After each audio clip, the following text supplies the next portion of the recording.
Hey everyone, welcome back to another episode of Inside the Admissions Office.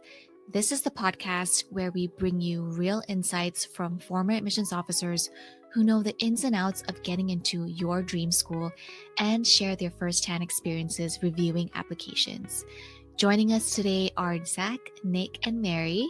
If you tune into our previous episode, you might already be familiar with Zach and Nick, but today I'm excited to have Mary here with us as well. So it's going to be a great conversation. So let's dive right in. Hi, everyone. Welcome back to another episode. So before we jump into today's episode, I've got familiar faces and a new one with us today. So Zach and Nick, great to have you guys back. You were on our last episode where we dove into reviewing a student's common application. So awesome to have you guys back for round two. And speaking of exciting additions, we've got Mary here with us today. Hi, Mary. I know it's been a while since we've had you on the podcast, so we're super pumped to have you back. So for our new listeners, Mary, maybe can you give us a quick intro to who you are and what you do at InGenius?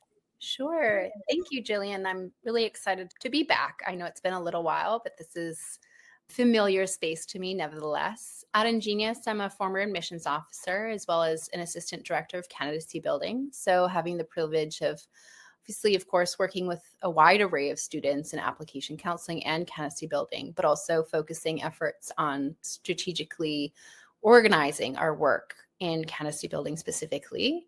My background in admissions includes places like Dickinson College, Barnard College, which is, as a reminder, the women's college connected to Columbia University in New York, University of California, San Diego. I didn't live there.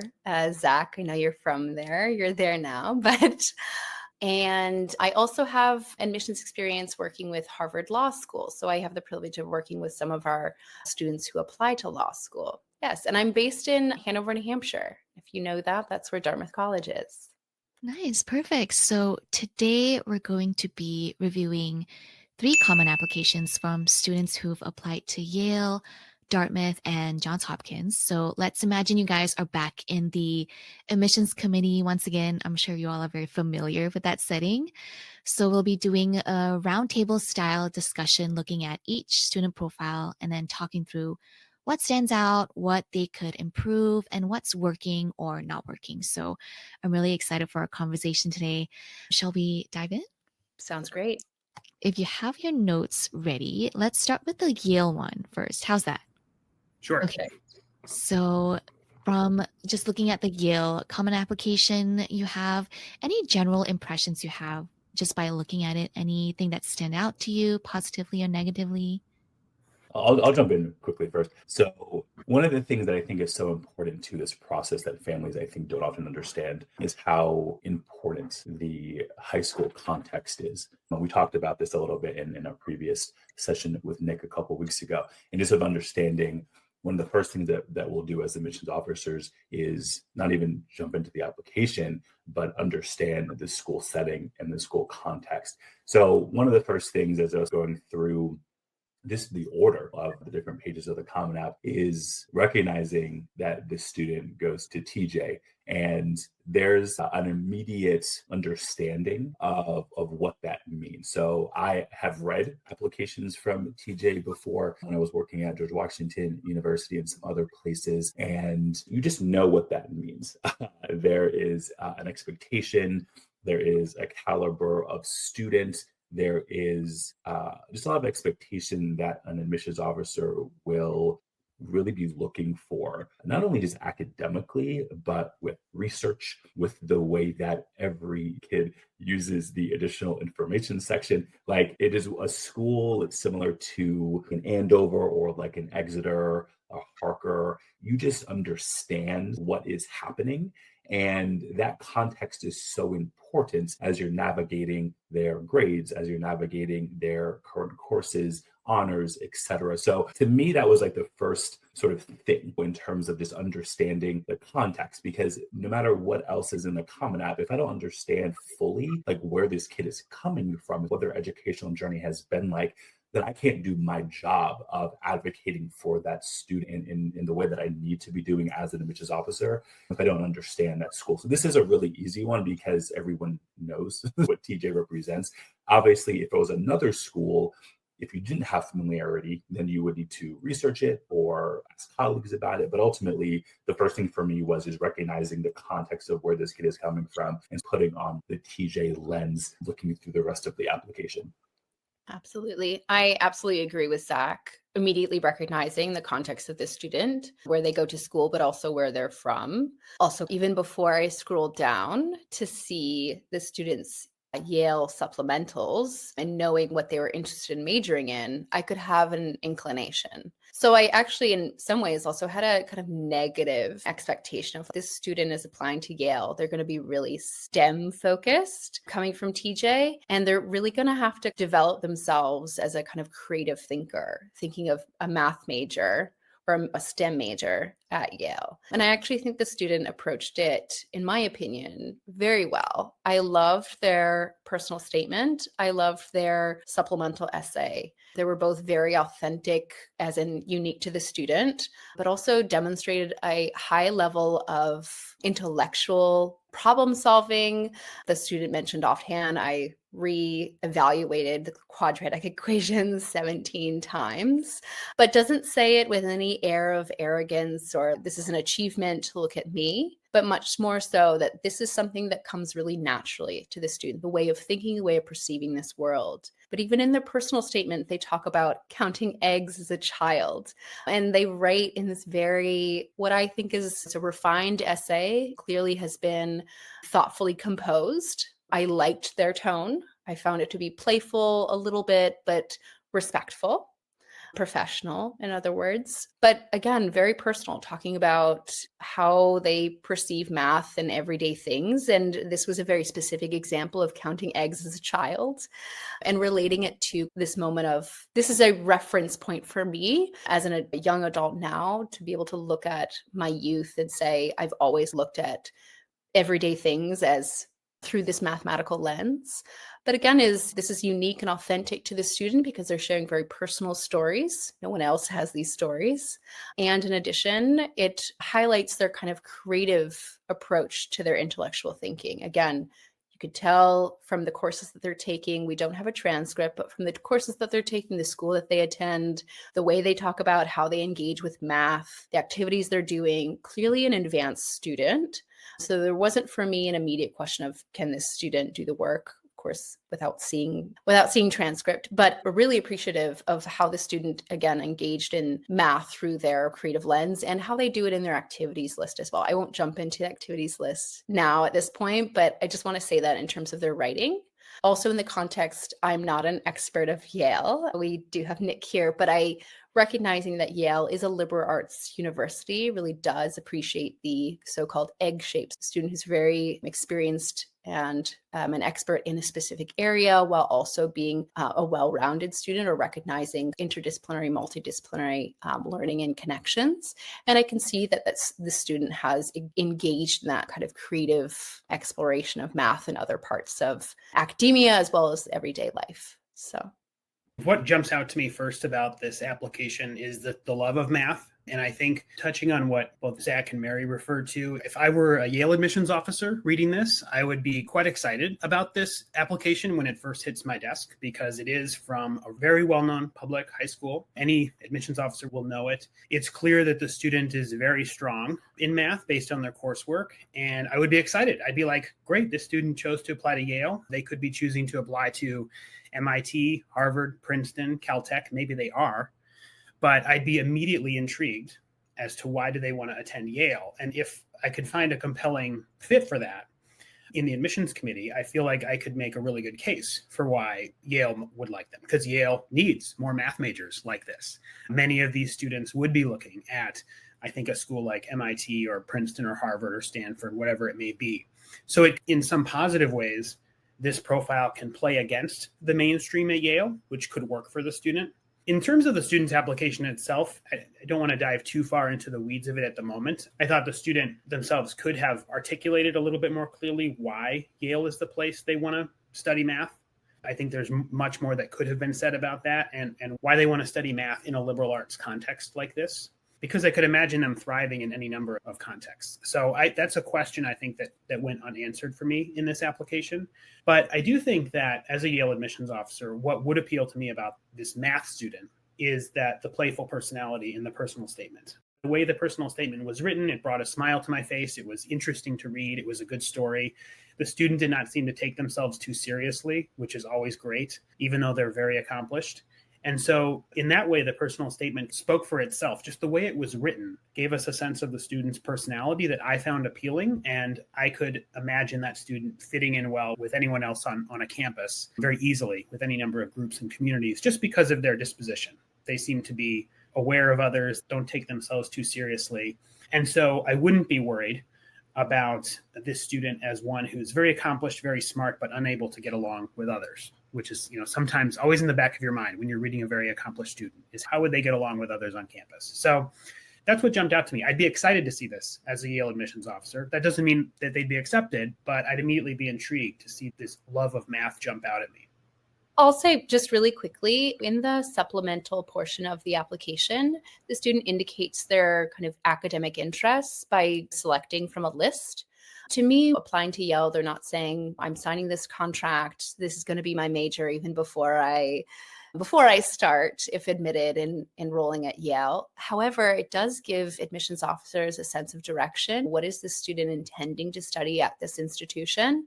And it jumped out to me, not in a positive way, that they chose mathematics and economics, because like Nick, it was a question of where's economics? I don't quite see how the student is making this connection to economics.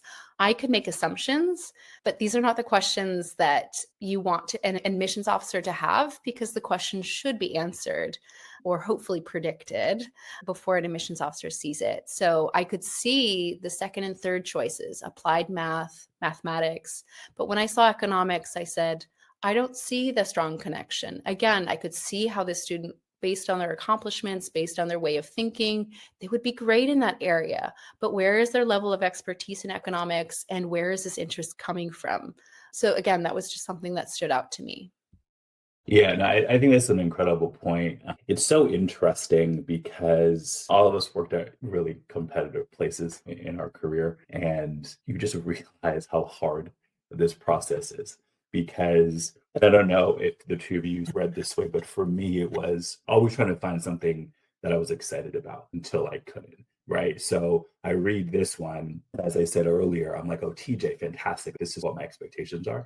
For me, the TJ thing or other schools like this, it's like a blessing and a curse, because it's cool. I know where you're coming from. And then I have all these expectations. But then if you don't meet them, it feels like you just go down this very slippery slope very quickly, where now I'm just like finding like all of these things that I'm like, oh, I know that there are going to be better kids than this. And it's not meant to be personal. It's not meant to be an attack in any way. And we tell our own kids this when we're being honest about our evaluation. But Mary, bring up a great point. I thought the same thing. I was like, wait, where's econ like coming into this? So then I had to go back to the activities list and really like search through. And obviously we're not reading this in a real way, but if I was, you never want to go back. Like you never want to feel like, wait, did I miss something?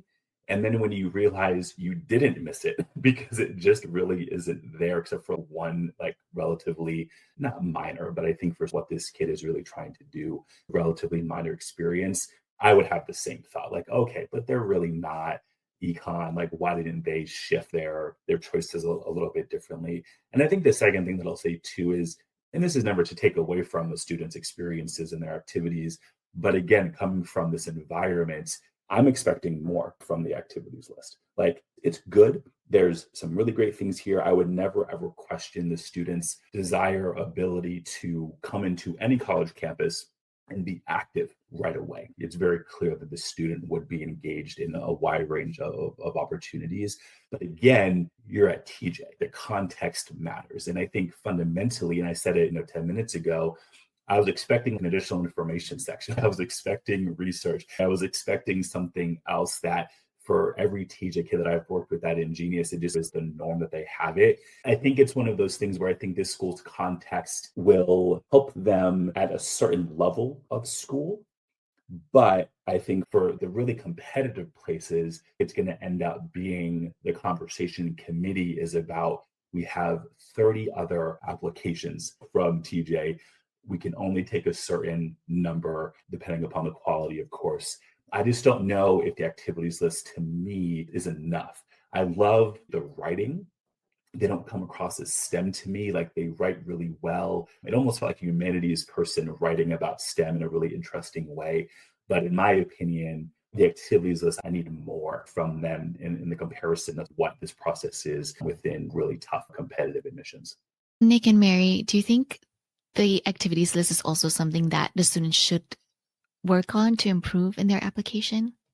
I think looking at the activity list, I like a lot of, there's nothing to criticize about the activities that are here. I do think, to Zach's point, for a student who really loves math so much and has been thinking about it for a long time, I'm surprised not to see research or something of that nature on the activity list, some substantial research or math, maybe academic activity. And then again, if the student were to have that research experience in math, especially in abstract theoretical math, which would be even more unique. And then if they wanted to major in math as their number one and not economics and mathematics, then we start to line those three things up. That would make immediately, I think, the case stronger. Because again, if I'm thinking I've got my Yale hat on, if we're going to take this student, it's because they're a potential math major and specifically applied math major. We don't need more economics and mathematics majors. There's a lot of students who want to do that. And so I think if that's something that I think is potentially missing, that could, and then if you were to build these other teaching and outreach activities around that, then suddenly you have a much more compelling profile. I don't think the activity list is probably with this application is my number one hurdle, but I do think that is a missing component, that math, that kind of codification, as we call it, in math would really make a difference here, help that student stand out. Nick, what is your number one hurdle? I'm curious. I think I think for me, then if the why Yale doesn't hit any of the points. Right? It feels like we tell kids all the time, if you can replace the name of the school with another. I was reading it and I was like, this could be any place. Like it really, and I think this sometimes happens, and I don't know anything about this student, but I know that you two have seen this a lot. There is oftentimes so much focus on the personal statement and getting it to the best quality that it can be and addressing the prompts, obviously, in an amazing way, that it oftentimes feels like students just don't understand that the supplemental essay sometimes is more important than the personal statement, and the ability to be more specific and really dive deeper into sort of the personality of the school. So I agree with you. It felt like a missed, and I know that Mary said it as well first, but it just felt like a missed opportunity to really dive a lot deeper and take advantage of the question being asked. Mm-hmm. Yeah, I would say if I were imagining myself presenting this student in committee, trying to sell them, I'd have the toughest time. I think the questions that the other committee members would have will be like, okay, this is exciting. A top math student from TJ applying to Yale. What makes you think they would, if they're admitted here, that they would choose to come here over MIT, Stanford, Harvard, Princeton, if they were admitted there? And if I showed the why Yale, they wouldn't buy it. And I think this is a lesson for our students here, that if you're applying, I think, really to the top 10 to 15 schools, in every application, you have to make the reader feel as though this school is your top choice, even if it isn't, right?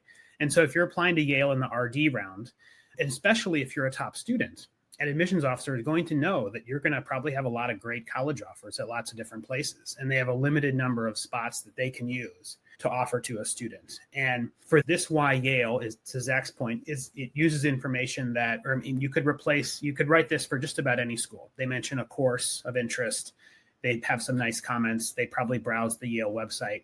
They don't mention residential colleges, which is the number one thing that Yale thinks is unique about it. Even if you don't think that's unique, Yale thinks that's unique about it, right? So that's something that should jump out at you from their website.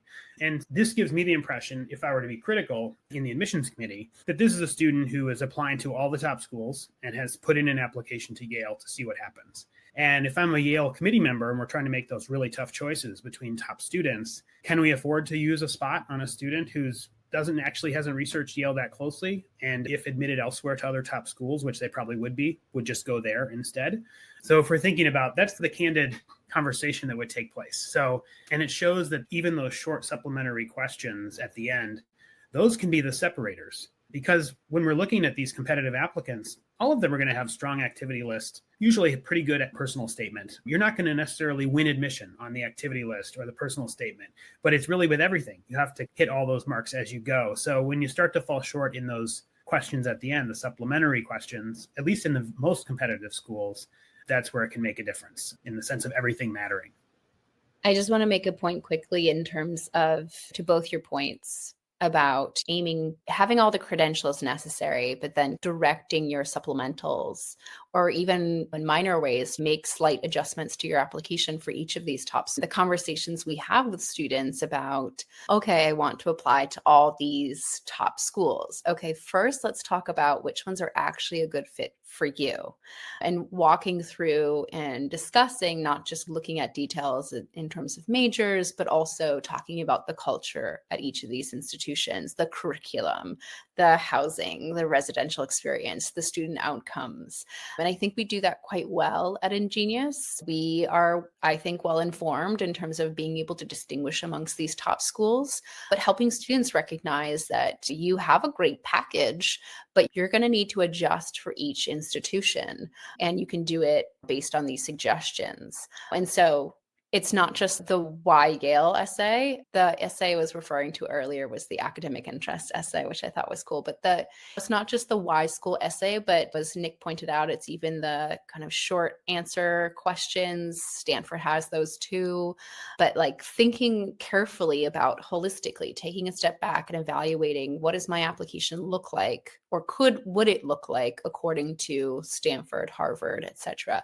What are they looking for at each of these institutions? Do I really fit there? Because I say to students all the time, it's not so much about you making yourself fit at the institution, but does this institution fit you? And you've got great top institutions, and you don't have to apply to every single one of them. But instead, let's work on really powerful applications for the ones that really bring you joy and passion and you feel strongly connected to. A student applying to Brown might not feel that way with applying to Columbia. And if they are interested in both schools, why? And it might mean that we slightly restructure the activities list. We slightly restructure other aspects of their applications so that, again, it emulates what these institutions are looking for. To, as Nick pointed out, why is a student applying to us specifically? Are we their top choice? What's your overall take on the student's application then? I would say it's pretty weak for you guys after hearing what you have to say, but if you had to give the student advice moving forward, what would it be? I actually don't view it as weak. If you get together 3 admissions officers in a room, they can make any application sound weak, and like the student isn't. So I think I would push back against that word, that characterization. And I would say there's some missed opportunities here, at least in the Yale context. Keep in mind that we're only seeing a portion of the application. If I was an area admissions officer and I really wanted to push for this student, there may be opportunities for me to pick up the case with strong recommendation letters that are outstanding, with maybe the student in their alumni interview says something different about why they want to attend Yale, which is really compelling. They make up for that. That's a chance sometimes to make up for the why school. I do think, looking again at the activity list, to Zach's point, I just see they're a team member on the math team. They're not a leader on the math team. So at Yale, probably we would have gotten 25 applications from TJ High School. And so I bet the captain of the math team is in there somewhere. So there's things that are like, that's where the context can be challenging for a student like this. But I think, I think what would really, this student is capable of standing out at a number of top schools, but it would really take making that case for fit at wherever they apply in the supplemental essays. That would probably be the most important thing I would emphasize. Yeah, I mean, I think this is where I hope people listen to this, because like in so many ways, we're parsing the smallest of things. Committee is such an interesting experience because the questions being asked of the person presenting the application about literally every single part of the application is intense and it's fun, but ultimately it's really hard. So I think families don't, as much as we try in so many ways to explain to them how hard this process is. It's hard to comprehend, right? If you've never worked in admissions, you honestly have no idea what this process is like.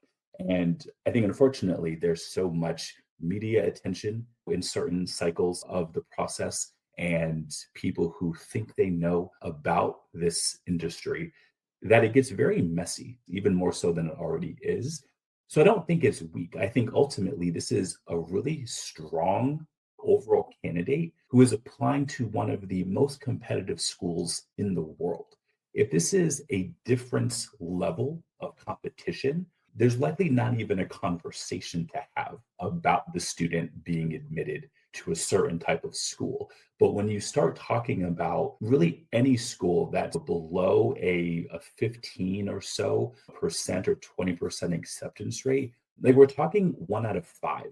But then we're talking about the ultra selective, it's 1 out of 10 or even greater odds. So ultimately, I think it just is more so a reflection of how difficult this process is, not necessarily a reflection on the student doing anything wrong. I think it's more so just a connection to when you're playing in the most competitive admissions landscape in the world, the scrutiny on every single part of the application, to Nick's point, can make anyone look weak because the questions being asked and the diligence being done is so extreme.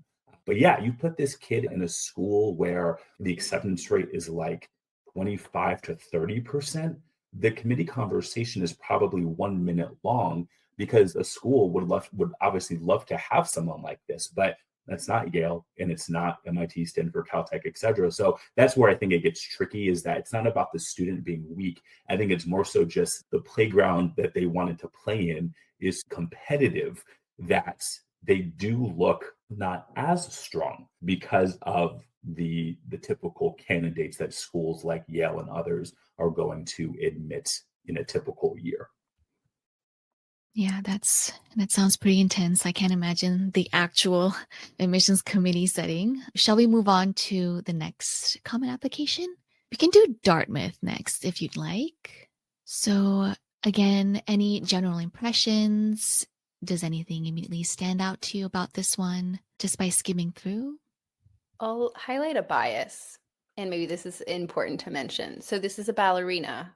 As an admissions officer, my background is in ballet too. So when I would read and I would find a ballerina, I would be immediately excited. And this is a skillful ballerina. This is a student where she knows how to talk about ballet in kind of technical ways, as well as somewhat esoteric or even philosophical kind of reflection. However, it's a bias that, and it may be important to mention briefly, that there is bias training that is done at most institutions before reading begins, as just a way to recognize what your own biases are when you're reading applications. As well as you, of course, have the benefit of wonderful colleagues who will also remind you and keep you in check when they're saying, oh, this is a ballerina. Of course you would love this student. So I just mentioned that because immediately I'm taken by the students' activities. I see leadership, I see commitment to ballet in a lot of different ways. I loved her story and her personal statement. I will mention, however, so that's my main point there to kick us off. But I will say, however, in her personal statement, I was disappointed because I didn't like her writing style. I mentioned earlier with the other student, the student had a kind of professional tone. It was very formal, or relatively formal, in terms of I could tell the student was a very strong writer. They were also personal and reflective and a little funny. This student, I had to read this essay. I mean, I usually do anyway, multiple times, but I had to read paragraphs again because I found the sentences so long. And I say this honestly as, again, my own bias. I used to be a very verbose, wordy writer. But when I'm working with students on their personal statements, I remind them constantly that these essays will be read quickly. If they're writing long sentences, let's cut some of them up, or let's provide sentence variation. So long sentence, short sentence, emphasize something with something quick, making sure that they're also using structure and mechanics to their advantage. And here I saw a student telling a really nice story, and I really mean nice because it's not my favorite. I know this story. Again, bad bias, because I know what she's talking about. Rolling in your feet. She says it multiple times, and she talks about smashing ladybugs. I get it. It's interesting, but to me, not distinctive enough. But for me, it was the tone where I was like, this is not the strongest writer. Looking at the personal statement as a writing sample, I was not impressed.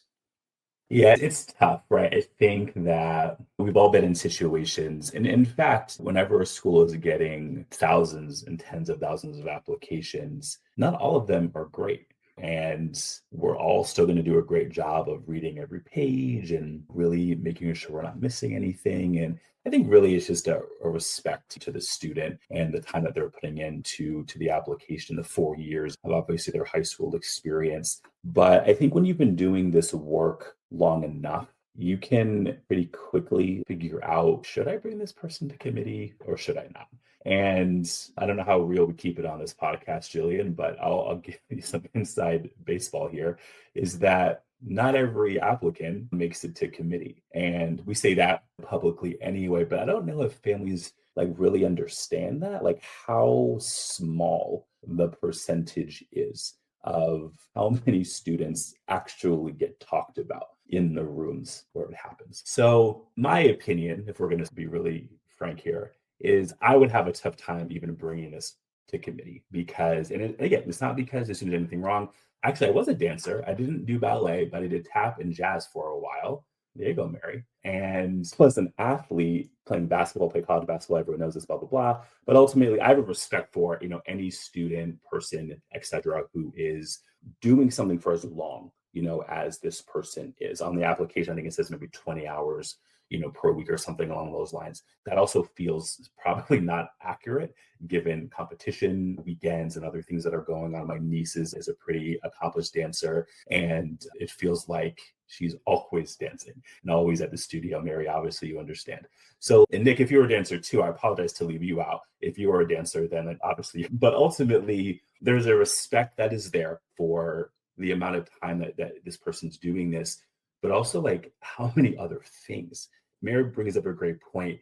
Typically, if you have someone doing a sport, performing art, or art in general, where you're spending 20 hours a week doing something, you're not seeing as much leadership. You're not seeing as much or many activities where you're founding organizations, starting organizations. So I love the activities list. I think to me, it's actually the highlight of the entire application, which I think says a lot about the student. That being said, whether it's an ED2 pool or an ED pool, an RD pool, when you're playing in the sandbox of a school like Dartmouth, it's just really hard. And I think part of what we're trained on as admissions officers is really understanding what the threshold is for admitted students. And when you go into committee, even in that situation, not everyone gets admitted, right? So you really have to be thoughtful and deliberate about who you're bringing into that conversation. And I think really my sort of approach always was, I'm bringing anyone that I bring to the conversation, I really think that they have a chance and I'm going to really go to bat for them. And the really tough admissions pool that Dartmouth is in, I think it would be just really hard to bring this application to committee, because I think immediately there would be so many questions about the writing, the topic, the execution, just so many questions that I think it would be hard, I think, to really have this person have a great chance of being admitted based upon what we're seeing within this application. I'm just going to interject quickly. This is an early decision application. And Zach, just as an aside, I was surprised. And even though I read the supplement after seeing that she was an early decision applicant, I was expecting more in the supplements for why Dartmouth. Just to mention that. I will also mention quickly, just in terms of school context, we brought it up for the last student. This is a student who's nearly maxing out her APs. So recognizing school context there, it's a New York public being in New York City, especially public being very different from their independent schools, but she's maxing out and she's taking online courses. So I would not call this a weak application. I agree with Zach that this is a very strong student, but there's things that as you evaluate through the lens of a school like Dartmouth, you are trying to identify where in committee could this student fall apart? Where am I going to struggle if I'm going to advocate for this student? And is it worth it? There might be a student similar to this, even in the ED pool, where you're like, I have another dancer. If I want to put all my chips in one group, it could be someone else. But Nick, and not to put you on the spot, but I do want to hear your insight.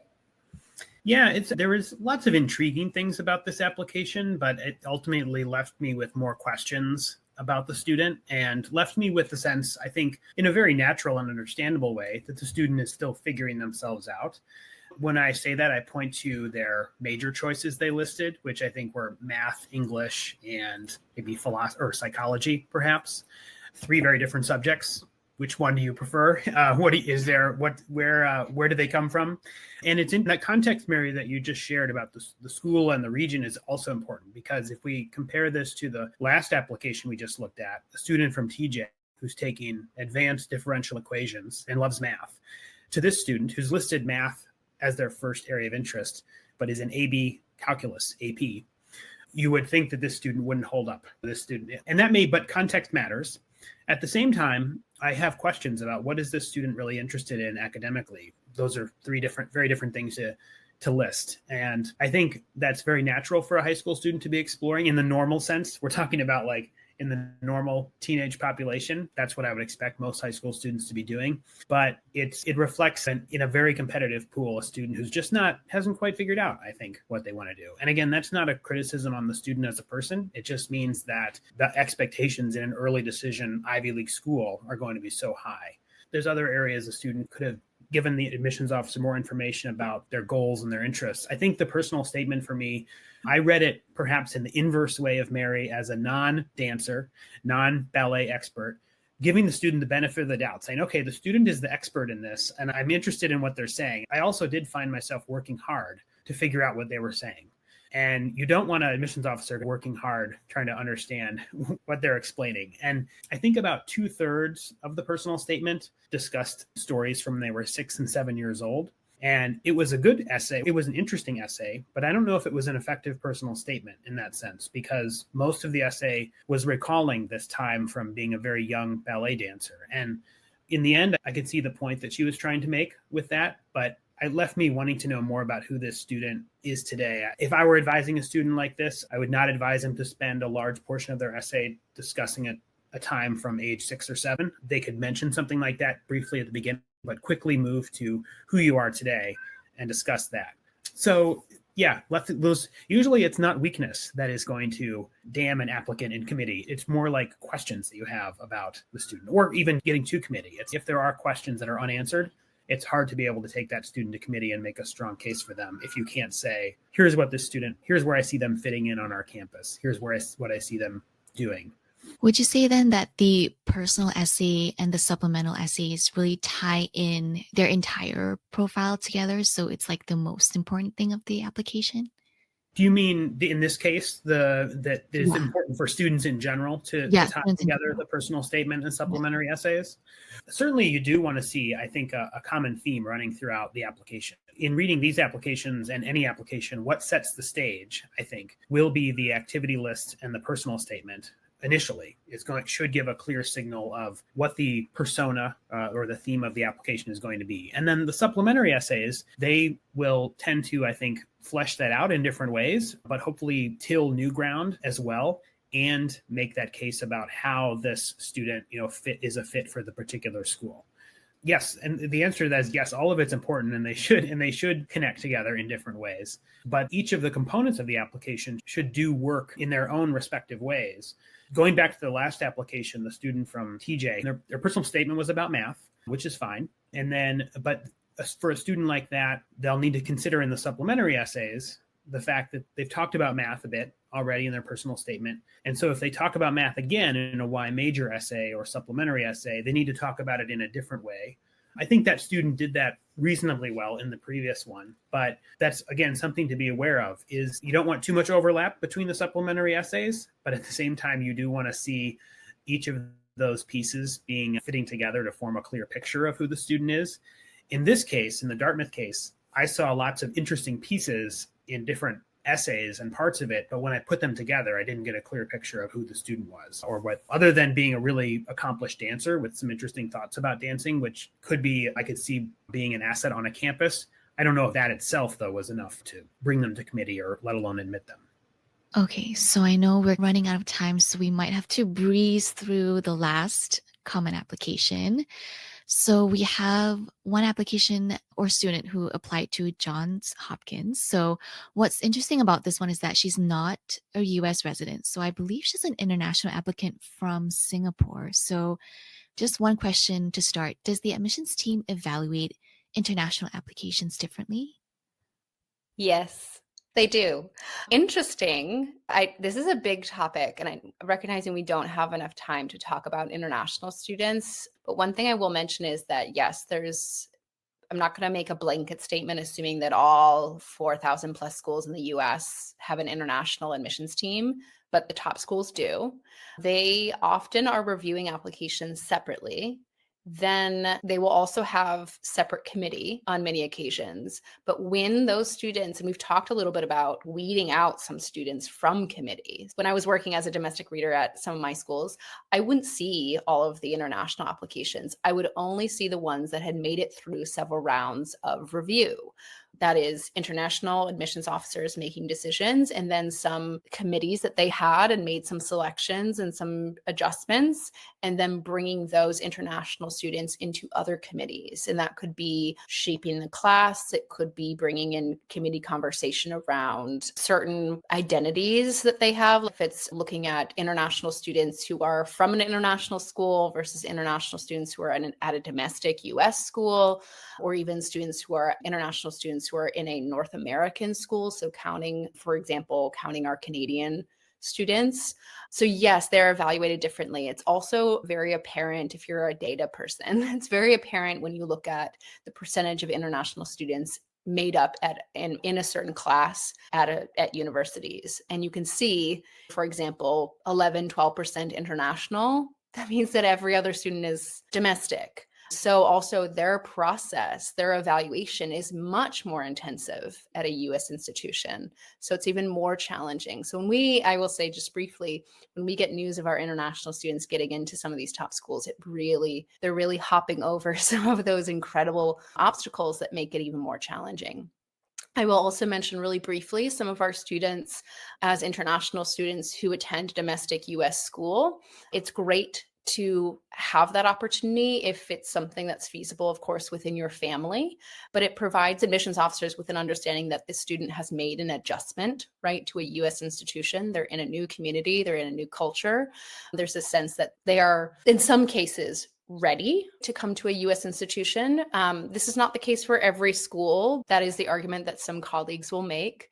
Additionally, I even have some of my international students at domestic schools who think, oh, I'm going to be laissez-faire with my applications because my friends are laissez-faire with theirs. And we have to remind them, no, unfortunately, you're in a slightly different group. You will be evaluated amongst your peers who are domestic US citizens or permanent residents. However, you will also be evaluated through a different lens, not just in your school group, but also as an international student. So definitely interesting. I'm going to make a really quick point about this student specifically. They're also a gap year student. And I found that to be really fascinating. I myself personally was a gap year student. Just for our listeners, there are schools, if you are a gap year student, it's really even more important to do research on your institutions that you're applying to. There are some schools that are very gap year student friendly, that even have scholarships for gap year students who do something really incredible during their year out of school. And then there are some schools that have a history of not taking very many gap year students. So it's really important that if you are a gap year student, that you're communicating your identity, your background with the institutions, or at least doing the legwork in research, so that you're not saying, this is my top school, but it's not a very gap year friendly school, that you could be an awesome applicant, but because you have this hook as a gap year student, it might be held against you. So it's just really important to be careful of that. Because I have had in my work, I've had the occasional gap year student. So making sure that they're doing that work is really important. Thanks, man. That was awesome. we'll do your gap year story on another podcast, maybe. So I'll jump in because I worked here. And I think one of the things that often happens, I think, at schools that are perceived to be really good at sort of one major or one department or something over the other, you oftentimes will get just what it feels like millions of applications surrounding this one topic. So when I was at Hopkins, whenever you saw someone wanting to become a doctor, or in this student's case, neuroscience, there was almost this like tangible, oh, another one, because so many students end up applying to Hopkins because of their medical reputation, which is amazing, obviously. But I think what it ends up doing, I think similar to the conversations we had earlier today about the importance of school context and expectation surrounding the school context, it very much is the same when you apply to schools that are very good at something and you apply to that something for your college major. The most obvious example that we can use is computer science. When you're thinking about computer science at the University of Washington or UIUC or MIT, Stanford, Caltech, etc., in really most schools nowadays, there's like just an immediate expectation of excellence that is required to even have a chance of being admitted. And I would say the same thing when it comes to Hopkins and anything medically related. I like found myself like going back years and I was like, oh wait, like I don't work there anymore. But that's that same sort of like feeling that sort of happened where I was like, oh great, like another neuroscience major.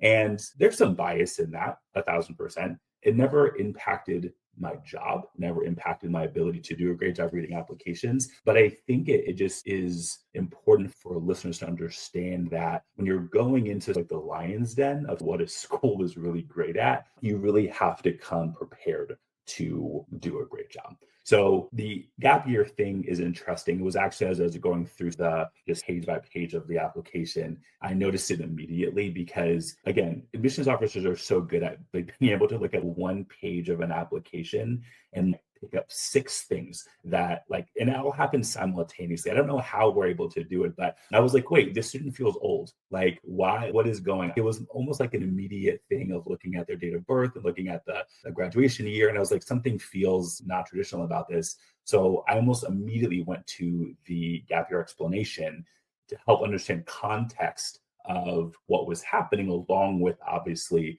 their Singaporean heritage. I initially thought it might have been about military service, so I was sort of anticipating it might be that, and then I realized it wasn't that. But ultimately, I think for me, there was just especially in a gap year, like I wanted more. Like I wanted to feel that it was more deliberate and more impactful over the time that they were not in college. And every student has background, context, etc. It's not about anticipating they were going to travel the world and do something, but I think it was more so about I made this decision to dive deeper into the neuroscience field, or I took this gap year to really do something that's added to their profile to make them a stronger candidate. And I think unfortunately, and I don't know why, and I think part of where we can help as a company, obviously with InGenius, is if we ever have a kid looking to do this, these are the conversations that we're having. Like taking a gap year is okay. Like some kids just need it, want it, whatever the situation may be. I think to Mary's point, always important to understand, okay, then how does that impact the schools you're applying to? But we would have really, I think, helped the students find something that felt more impactful and then in turn write something that felt more appropriate for what they were doing and the choice that they were making. So the context was helpful. I think, again, overall, I think that this is just a student who, again, expectations are going to be high for neuro kids at a school like Hopkins. And because we're running out of time here, I just felt like I was missing what I would say would be called pop. Like I was like missing the thing that made me get goosebumps or made me intrigued by what they were bringing to the table in terms of the activities list, in terms of the connection to neuro. I thought the neuro answer in the Hopkins supplements felt incredibly basic. It wasn't didn't feel complex. It just felt, I like neuro for all of the reasons why any student likes neuro. When you start talking about synapses and things of that nature, it feels just sort of like low-hanging fruit. Oh, I think I have to talk about the brain in that sense. So again, it's not to take away from the students' ability. The activities list and what they're doing is, again, showing someone who will be active and obviously has done some stuff since they graduated from high school. But again, when you're navigating top tier admissions, this is the scrutiny that your application comes under in another pool where the acceptance rate is, not 8 to 10%, and it's a bit higher. Then I think a school would love to have someone like this who brings a maturity, who brings a wealth of experience and knowledge to the community. But at a place like Hopkins, I think it's just hard to, I think Mary said this earlier, when you know what is coming down the pike, it is hard to say we want this kid when in RD, since this is an ED2 applicant, you just know how much stronger the other applications will be. The last point that I'll make very quickly is that when you're thinking about ED specifically, we would, at one of the places that I worked, you almost had to think about an ED admit as multiple other applications not getting a chance to even have it be admitted, right? Because when you have a guarantee and that yield was supposed to be 100%, ultimately it's many other RD applications that you are not admitting in 3 months. So it was helpful, I think, for our staff to think about it that way, because those ED spots are so valued in ED1 or in ED2 for schools that offer it, that you really have to be sure. Like, you really have to have something in the application that speaks to its overall strength to almost justify not admitting X number of RD kids down the pipe. I think it would just be hard. I think it'd be hard in RD for the student as well. But I think ultimately, just really, it's competitive out there and hard to apply to a school like Hopkins in a major they get a ton of applications in and not, I think, have the overall strength that is expected during this process. I'll just add a brief comment that from my experience at Yale, Yale really loved the idea of a gap year. Generally speaking, it was something that Yale tracked in terms of outcomes, and students who were older and who took a gap year just had a better outcomes and better experiences because they were more mature, all things equal. That said, I think if you take a gap year, to Zach's point, it makes what you do in that gap year all the more important. And so in reading this application, I saw lots of interesting things, but the number one thing on the activity list was what the student did during the gap year, which was working for an executive search firm. Interesting activity. I'm sure they learned a lot, but it doesn't necessarily position them in a way that would help them stand out at least at a school like Johns Hopkins. Ironically, you can have, in one way, the benefit of taking a gap year makes you more intriguing. But on the other hand, it makes it all the more important what you do in that gap year to position yourself for your next step. Any final words before we end the podcast? I know we have run out of time, but I think this is going to be really helpful for anybody that's curious about what goes on behind the scenes in admissions. But any advice for future students who are preparing for their common applications in the future? Any best tips for them? I have one small piece of advice. I don't know. I assume our listeners or viewers may be able to view portions of these applications. Is that right? If they can, I would encourage them to look at the future plans sections of each of these common applications. I think that we have at InGenius, I'm sure we have a blog about this, and I may myself have done a webinar about this at some point, how to use the future plan section of the Common App. It seems like a very small section, very almost meaningless part of the application. But as I read these applications, when I was at Yale and still today, I read an application beginning with the Common App, starting with the personal information, moving down to the activity list and the personal statement. And that future plan section is one of the first places that a reader encounters any hint of what the applicant may want to do in the future. And so on the Common Application itself, there's a drop-down menu that has many very basic descriptors. I think the student we just looked at listed scientific researcher as their future career. That's one of the drop-down options. That's great, but that doesn't tell me much about what type of science or what type of research. Our other two applicants, I noted, because I look at these closely, they mentioned college teaching. I think college teacher were the things that both of them put. But of course, each of them had different interests. I would have been interested to know what kind of college teaching, what area. And again, this is not the most important part of the application, but I would say try to use that section in a way that signals immediately to the admissions officer something unique about your interests, your future career interests. And you can do that by using the option to list, I think you can select other, and you can write in your own customized phrase to indicate a future career path. And if you were to list college professor, if that's something you're interested in, write in your own phrase that says what kind of teaching or what kind of research you'd like to do. And that immediately, just as a reader, orients me to look for this theme in your application. If I just see something generic or scientific researcher, then I'll still be searching. So just a very small tip. But that points to the larger question of trying to leave signals for your reader about your interest as an applicant. What is the theme of your application that you want to come through? And every little portion of the application can be helpful in that regard. I would just say quickly that as we are in the midst of waiting for decisions for EA coming out, ED2 next month, and RD in March, hopefully the exercise today helped listeners understand that really none of this is ever meant to be personal. When we're in committee having these conversations, we're not hitting at the person's choices or values or mission. Very honestly, it's about at the really competitive places, we have so few spots that are available and so many more applications than we need to fill a class. It really becomes a space issue. I appreciate in so many ways students taking this process seriously and putting all of their effort in. But when decisions come your way, I know it can be hard, but try not to take it as a slight to who you are or what you represent. Ultimately, I'm a firm believer in the schools that admitted you are ultimately going to be the best choice for you and give you the best opportunity to succeed.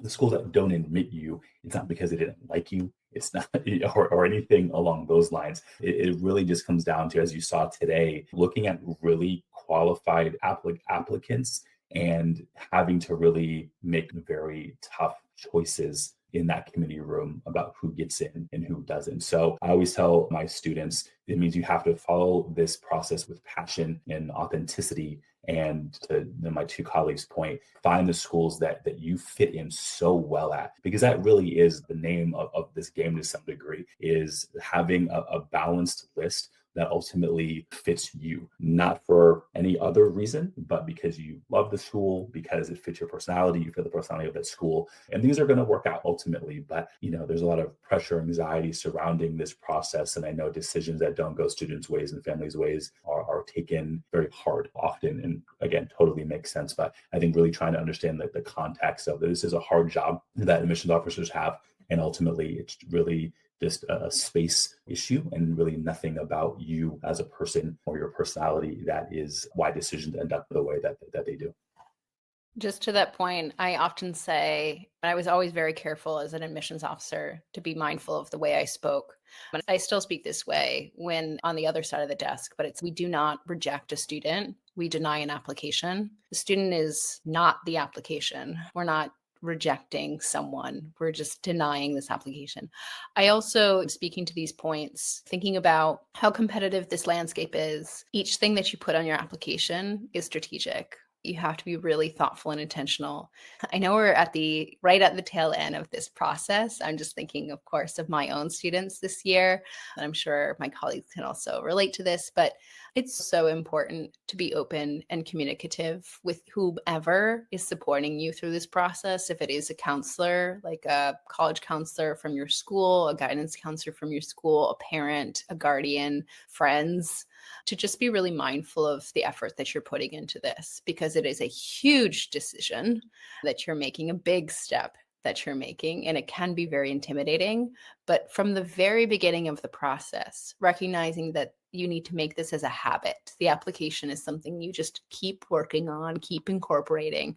That it genuinely breaks my heart when students procrastinate, because it's like, you're not putting your best foot forward. You are so amazing, but these admissions officers won't see that in a clear picture because, as we've talked about so far today, we nitpick at everything, admissions officers.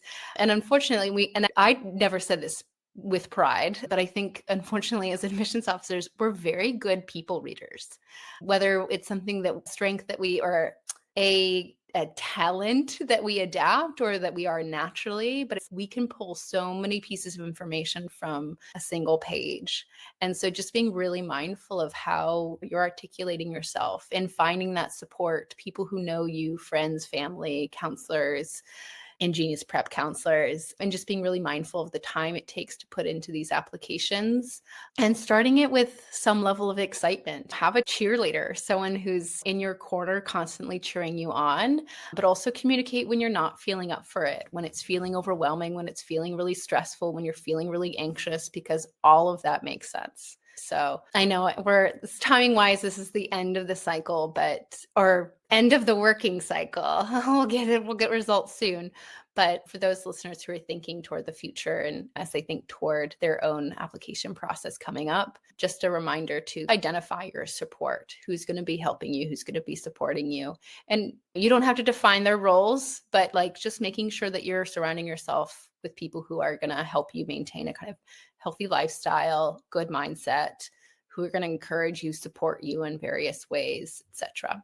So nice. Thank you guys for participating in the podcast. I'm sure this is a really helpful episode for all of those who are listening in, who's curious about what goes on behind the scenes in admissions. And for those of you listening, let us know in the comments if you want to see Zach, Nick, and Mary back so we can bring them back again for part 3.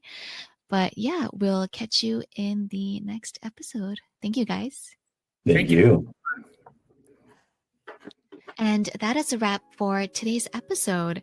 A huge thank you to Zach, Nick, and Mary for such an amazing discussion. And I think their insights really brought this whole process to life. It's always really enjoyable to have them on the podcast. And for our listeners, we hope that you get some great takeaways today, whether it's learning about the ins and outs of the common application reviews or just getting a glimpse into how international applicants are evaluated.